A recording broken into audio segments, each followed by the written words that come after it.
Hey guys, it's Jess, and today I'm going to be doing a book review on The Iron King by Julie, and I think we've all agreed it's Kagawa. Julie Kagawa. So, The Iron King is the first in the Iron Face series, and it's about a girl named Megan. And Megan lives in rural Louisiana with her mom, her stepfather, and her 4-year-old half-brother Ethan. And she's sort of an outcast at school. She really only has one friend. His name is Robbie. They've been friends for many years.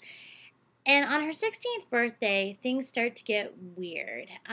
She starts to see weird things and hear weird conversation. Ethan's telling her that he's seeing strange creatures in the house. And it all comes to a head when Ethan is kidnapped by a fairy and replaced with a changeling, which is a child of a fairy. And Robbie, her friend for all these years, comes out and tells her, yes, the fairy world is real, Ethan is there, and by the way, I'm a fairy too. And he's not just any fairy. He is Robin Goodfellow, the infamous Puck from A Midsummer Night's Dream, the play by William Shakespeare. And it turns out that all of those fairy characters are real fairies in the fairy world. And Megan has no choice but to go into the fairy world with Robbie, or Puck, and save Ethan and bring him back home. And that's just the tip of the iceberg.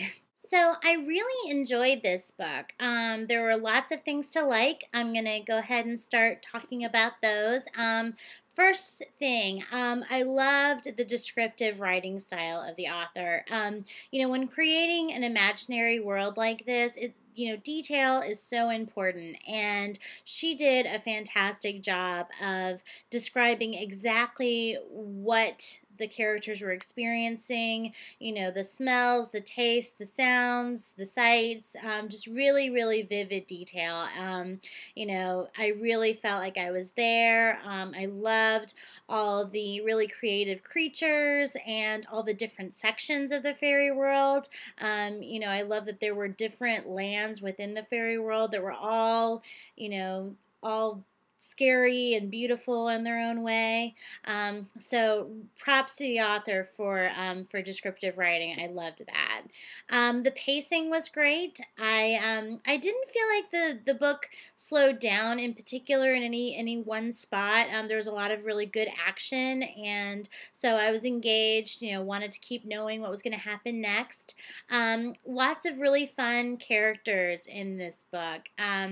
Grimalkin, I loved. I love dry, sarcastic wit. I feel like that can only improve a story. Puck was definitely my favorite. He was just fun, and I loved his humor. And I don't know, the scenes just seemed to run faster and better when he was in them. I loved the villains. Villains can be hard to write sometimes, only because when you have so many of them, it's hard to make them different and therefore scary, all, scary in their own different special way. But I felt like, each one of them was given their own personality, and each one of them was equal. They were all equally scary, but in very different ways. So I really enjoyed the villains. Megan, I thought she was fine. I know she's not everybody's favorite. I tend to be fairly forgiving of the female teenage protagonists in this genre. I don't know. I guess I feel like if, the world you're all of a sudden told that the world is not the world you know. It's going to take some adjustment, especially when you're dealing with sort of life and death experiences all of a sudden, and you're constantly running. I just feel like, especially when you're young, you're going to make stupid mistakes and decisions, and you're probably going to be annoying and whiny, and I would be now, and I'm an adult. So yeah, I thought she was fine. And of course, like everyone's been saying, I love the concept of the Iron Fae in this book. I thought that was a brilliant idea. And just it runs so smoothly in with the rest of the fairy mythos. So I thought, excellent. So there are a lot of things to love about this book, but there were some things I didn't like. I had an issue with Prince Ash. I didn't get him. I understand that he's supposed to be this dark, brooding character, and that's fine. I mean, there are characters that are that way that I like and that I've enjoyed, but there always has to be a passion behind it. And with Ash, I just found him passionless. I just, from the very beginning until pretty much the very end of the book, I never really felt him progress much. Maybe little tiny bits here and there, but never the way that I wanted him to. And ultimately, that was why I had an issue with he and Megan's relationship. I just didn't understand why she liked him so much. I know in the very beginning it was because he was gorgeous, and we seemed to be following on that track for a really long time, even though he was treating her badly and he wasn't a very nice guy. And then we did sort of see him, make some progress, but just not enough.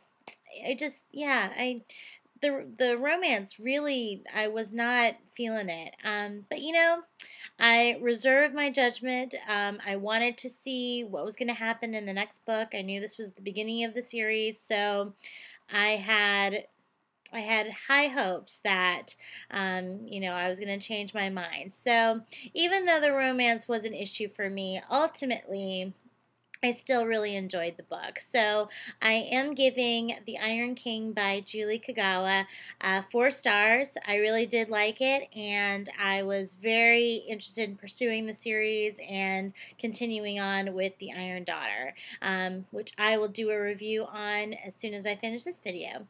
Thanks so much for watching. I hope you enjoyed this review. I will see you guys next time. Bye.